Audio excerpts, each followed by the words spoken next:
उद्योगांनाच नाही तर तीर्थक्षेत्रांना सुद्धा आता याचा मोठा फटका बसतोय। लाखो भाविकांचं श्रद्धास्थान असलेल्या पंढरपूरच्या विठ्ठल भक्तांना आता गॅस टंचाईच्या झळा बसतायत। मंदिर समितीच्या अन्नक्षेत्रामध्ये केवळ 2 दिवस पुरेल इतकाच गॅस साठा शिल्लक आहे, त्यामुळे अन्नछत्र चालवायचं कसं असा प्रश्न समोर आहे।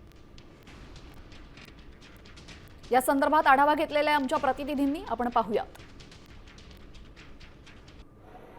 महाराष्ट्राचं आराध्य दैवत असलेल्या विठ्ठल रुक्मिणी मंदिर समितीच्या अन्नछत्राला देखील आता गॅस टंचाईच्या झळा बसताना आपल्याला पाहायला मिळतात। आता आपण विठ्ठल मंदिराच्या अन्नछत्रालयामध्ये आहोत। या ठिकाणी दररोज 8 ते 10 हजार भाविकांना महाप्रसादाचं वाटप केलं जातं। या किचन मध्येच गॅसचा वापर करून अन्नपदार्थ तयार केले जातात। मात्र आता सध्या सगळीकडे गॅसचा तुटवडा जाणवत आहे, गॅससाठी रांगा लागलेल्या आहेत आणि आता या अन्नछत्राला देखील गॅसचा आता झळा पोचू लागलेल्या आहेत। केवळ आता 1 ते 2 दिवस पुरेल इतकेच गॅसच्या टाक्या या अन्नछत्राकडे उपलब्ध आहेत।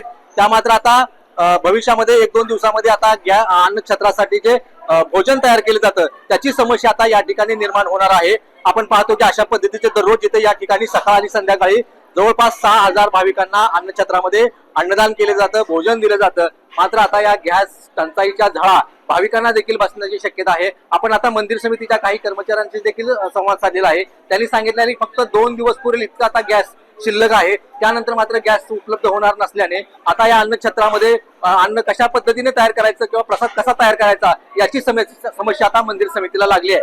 कॅमेरामॅन राजू मिसाळसह भारत नागणे, साम टीव्ही न्यूज, पंढरपूर।